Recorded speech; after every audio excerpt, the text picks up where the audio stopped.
The harsh reality is you're probably only going to really be able to get a hold of between 5 to maybe 10 people on that list. 5 to 10. Okay.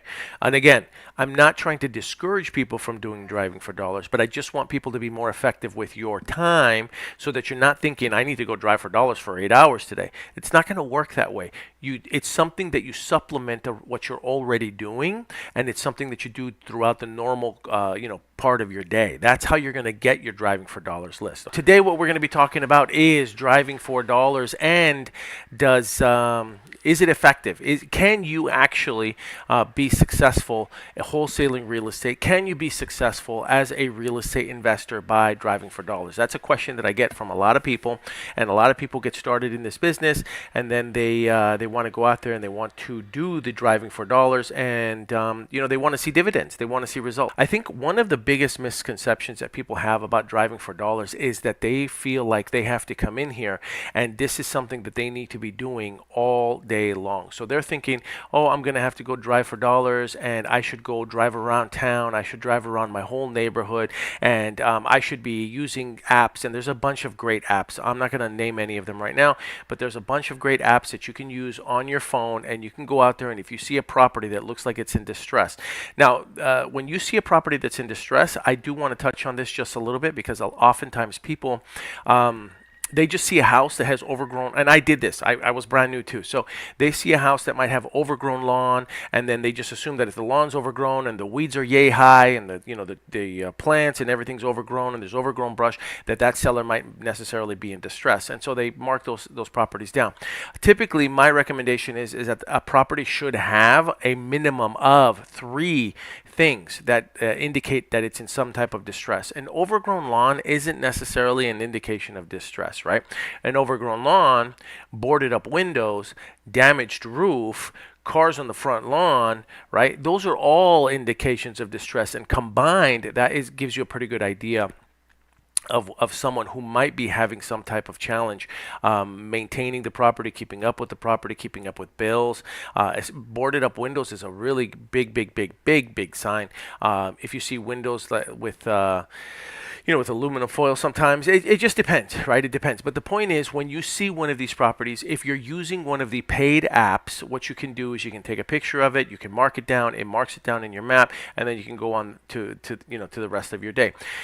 So there are some people that when they get started, they think that what they should do is they should get the app, and then they should spend their day going around town, driving around, looking for properties that fall under some type of distress, looking for properties that look like they have a minimum, like I said, a minimum of 3 to 4 items that are in distress, and then they capture all this information, they go back home, and then they skip trace it, and then they talk to the sellers.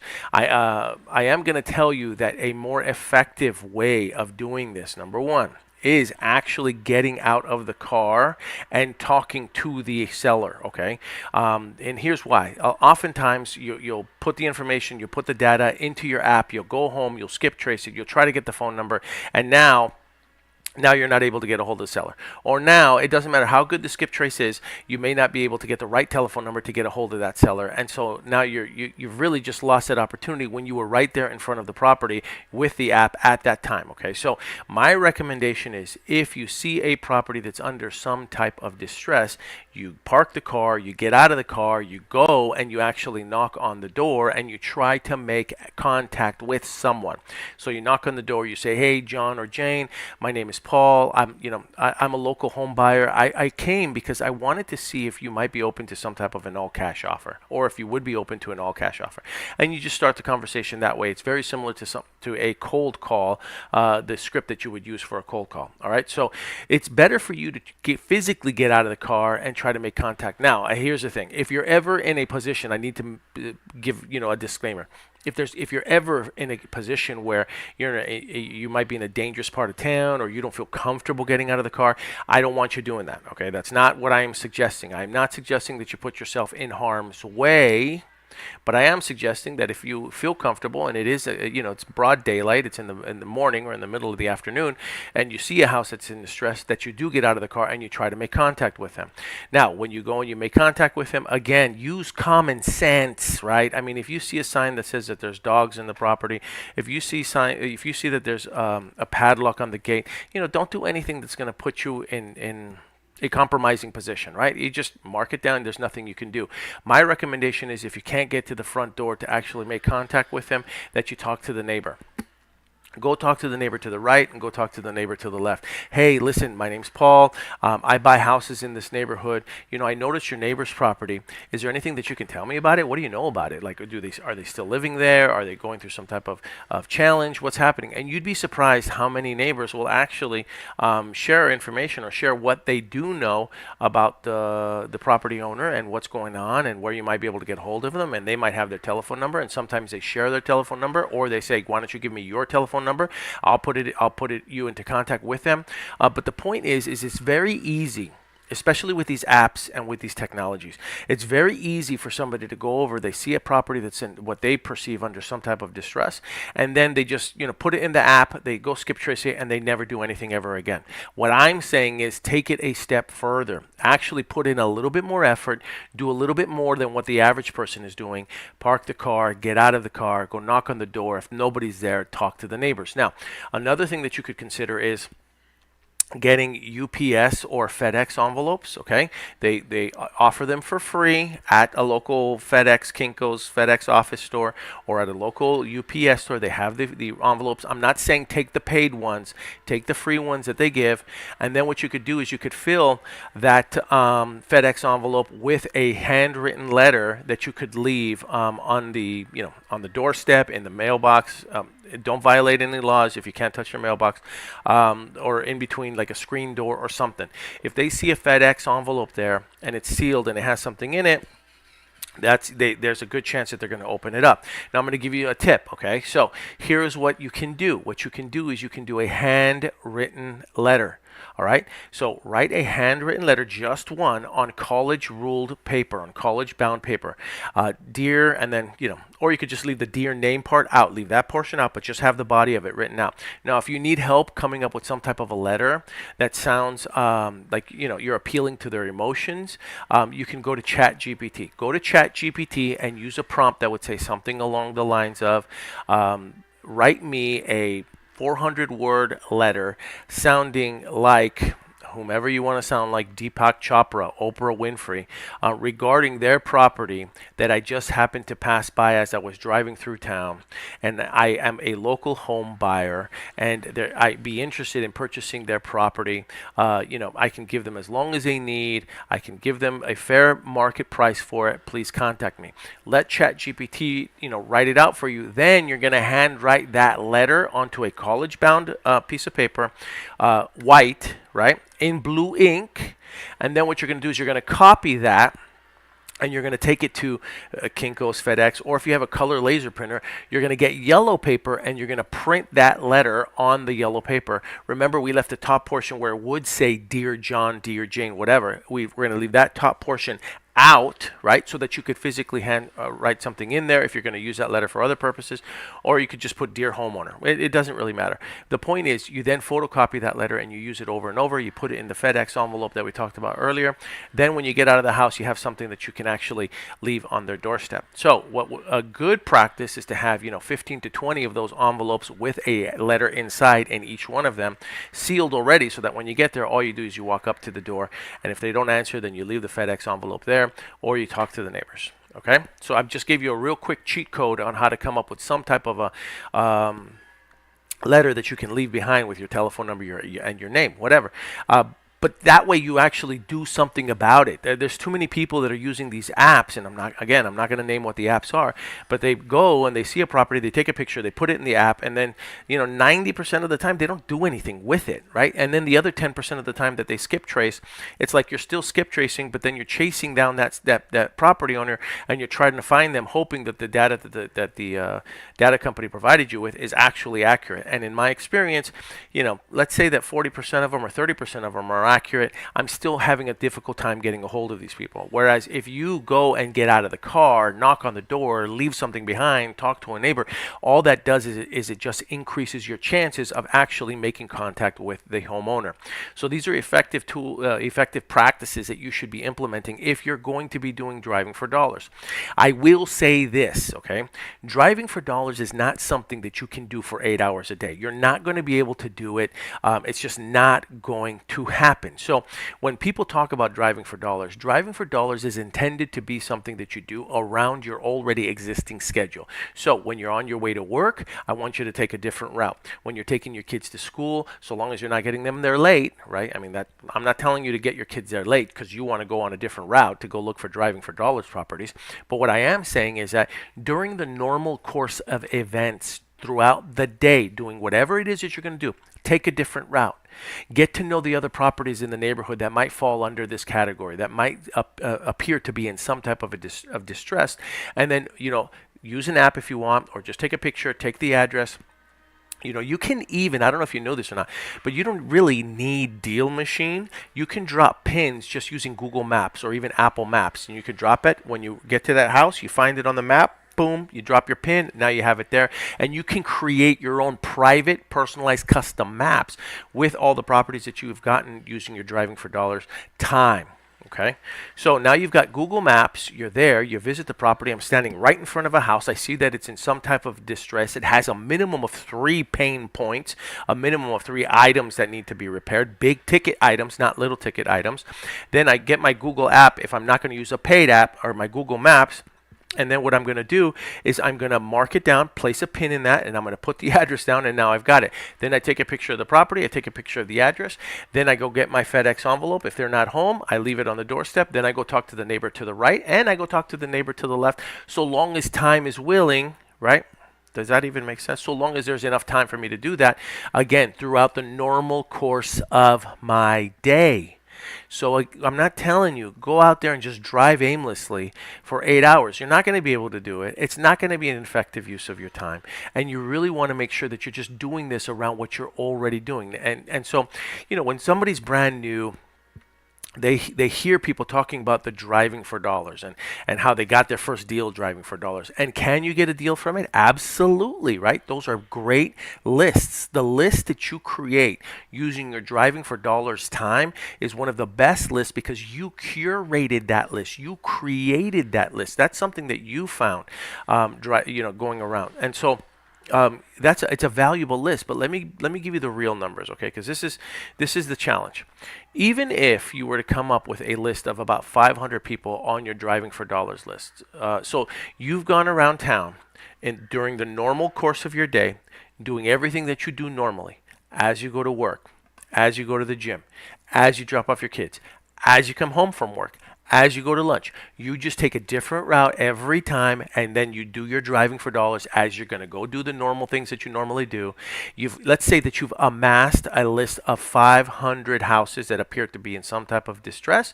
You've either made contact with them by knocking on the door, you've left them a FedEx envelope, you've spoken to the neighbor to the left, you've spoken to the neighbor to the right, and now you've got your list of 500 names, okay?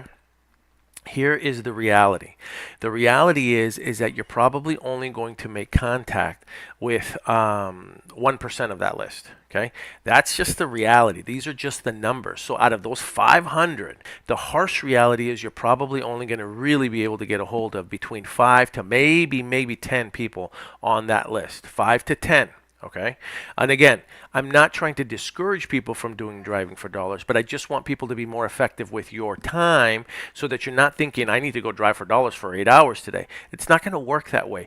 It's something that you supplement of what you're already doing, and it's something that you do throughout the normal, part of your day. That's how you're going to get your driving for dollars list. Okay, so now let's look at the other numbers. This is important too. So. We've gone over this, so we know what this is like. You have to speak to about 25 people to get one hot lead. So you got to talk to 25 people to get one hot lead. That's one hot lead. All right. Now, out of those one hot lead, or every 3 hot leads, you're probably going to get one contract. So for every 3 hot leads, you'll get one contract. But to get one hot lead, you had to talk to 25. So to get a contract, that means you actually have to make contact with 75 people. You have to speak to 75 people minimum. All right, now let's go over the numbers a little bit more. In order to get to in order to get one deal closed, you have to have a minimum of 3 contracts. Okay, so for one deal to actually close, you have to get 3 contracts. Okay, and for every one contract, you have to talk to 75 people. So breaking the numbers down, you have to speak to about 225 people to close one deal. All right.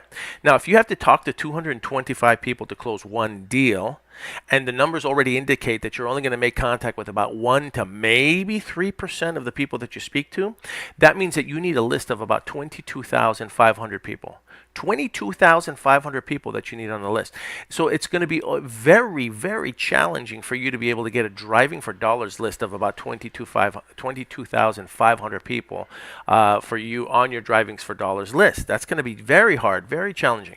So that's one of the reasons that you hear so many people talking about, getting these large lists, right? And then either cold calling or using SMS marketing or pay per lead or pay per click or whatever it is that they're doing. It's because it's easier to make contact with them in mass than it would be, trying to do this driving for dollars. Now, am I suggesting you don't do driving for dollars? Nope, that's not what I'm saying. But what I am saying is that driving for dollars should be something that you supplement what you're already doing. One of the strategies that you use, you're going to be coming home anyway from work. You might as well just take a different route anyway. You're going to be going to work in the morning. You're going to be going to lunch. You're going to be running errands. Just keep your eyes open now for properties that look like they're under some type of distress, because you won't believe how many opportunities come out of driving for dollars, but it takes that little bit of extra effort. It requires you. What's going on? The CEO, I see your comments. I'm checking the comments too to see what people are saying. It's going to take some. It will take some effort for you to come up with these driving for dollars lists. So I don't want to discourage anybody. I just want you to understand what the real numbers are going to look like, and make you understand that you're not going to be able to drive for dollars for 8 hours a day. It's just not going to happen. But what you should be doing is you should be doing driving for dollars around your existing schedule, around what you're doing anyway, and just take a different route so that you can see what other properties might look like they're under distress. We'll get you a hat. Let me know which one you like, either the Army Fatigue Dispo Dragons hat or the black one. Shoot me a message. My email address, by the way, is paul@dispodragons.com, paul@dispodragons.com. Okay. All right. I didn't want to keep anybody too long. I'm going to get back to my family. I just want to plug a couple things real quick. Number one, if you haven't picked it up, right? If you haven't picked up my book, it's called Deal Like a Dove, Dispo Like a Dragon. Everything that I just covered right now on this live video, I also cover in the book. Okay. I put everything that we know inside of this book. Oh, and by the way, as laws change and as regulations change, what I'm going to do is I'm going to go back in there and I'm going to add updates to the book. You can find this on Amazon. Deal Like a Dove, Dispo Like a Dragon. If you pick it up on Amazon, once it shows up, send me a picture of you with it, or tag us on social media with the book, and I'll send you a free coupon so that you can get the audio version of as well on Audible. Now, if you don't want to wait for that and you have Audible, go ahead and look us up on Audible. Deal Like a Dove, Dispo Like a Dragon. Tim Alexander was the guy that the professional. I don't want to just call him a guy. He was the pro, the narrator for us, and he does a damn good job of narrating the book, and it's just a really, really good audiobook. And I'm not just saying that just because I wrote it. Like, he really ran with it, and he did a great job. So you can pick it up on Audible as well. If you guys need any type of mentoring or coaching, just a heads up, you can go to start.dispodragons.com, start.dispodragons.com. We have a profit sharing mentorship, which is basically where we help mentor people to get started in the business, and then we will help them close their deals. So you basically have a closer on call to be able to help you close your leads and close your deals, and we have it set up in the form of a profit mentorship so that you still make money, but at the same time there's an incentive for the mentors to be available to you. Here's what happens. I hear it all the time. People talk about how they work, and they're going out there and they're trying to get deals and they're trying to get sellers, and then they're struggling and they're having a difficult difficult time, and what ends up happening is they get frustrated because they feel like they're on an island by themselves. But see, the thing is, they don't want to invest or spend, or they don't have the financial wherewithal to be able to purchase a $5,000, $7,000, $10,000 mentorship. Well, what we did was we created a profit sharing mentorship where now both parts, so our mentors win, the mentee wins, everybody wins, and this way there's no confusion. And you don't have to lose any deals, and it's way, way, way, way more affordable, than it would be to pay a $5,000, $7,000, $10,000 coaching. Okay, so start.dispodragons.com. Start.dispodragons.com. It's going to take you straight to our school community. It's our profit sharing mentorship program that works really, really well, and people are already starting to see a tremendous amount of success with it. Okay, if you have any topics that you would like for us to cover, I'd love the comments. Shoot me an email. I'll make sure that I get in there and we cover them. That's how this one came up. The driving for dollars. Can we cover the real numbers on how much it's gonna, how much we would have to talk to, how many people we'd have to talk to in order for the driving for dollars things to work. And I hope that I did do a little bit of debunking so that you understand what it's going to take and how to really effectively use the driving for dollars, as opposed to you thinking you need to do this all day long. Okay, so reach out to me. Let me know if you have a deal that you have under contract and you need buyers for it. This is what we do. We dispo deals all day long. Let us know. We have VIP buyers that we can send the deal to, and we can blast it out, and we can see if we can get you any type of a response. Typically, the way it works is we'll add our fee on top. We don't do anything to kill the deal. We'll just put a small fee, and then we send it out. That way, it doesn't eat into any of your fee, and then we see if we can make a deal out of it. We see if we can make a match for everybody to win. So if you have any deals and you need buyers for it, let us know. If you're looking at a few properties and you're not sure how to comp it, let us know, right? We could probably take a look at that deal as well. And if you need some type of mentorship, go to start.dispodragons.com, start.dispodragons.com. Let me know who you got in tonight's NBA All-Star game. You rooting for the West or you rooting for the East? Keep me posted. I'm checking the comments right now, and then I am going to sign off. Did you guys see Mac McClung's slam dunk contest yesterday? That guy is unbelievable. Unbelievable. I am so impressed by Mac McClung and the dunks that he pulled off yesterday at the NBA All-Star. Who you guys got, West Coast or East Coast? I'm in California, so you already know where I'm going. We're going West Coast. All right. Have a great night, you guys. Enjoy the game. Enjoy your President's Day. I'll be going live tomorrow. I said I would go live every single day, and I'm going to do it till the end of this year. If there's anything that I can help you out with your business, by all means, please let me know.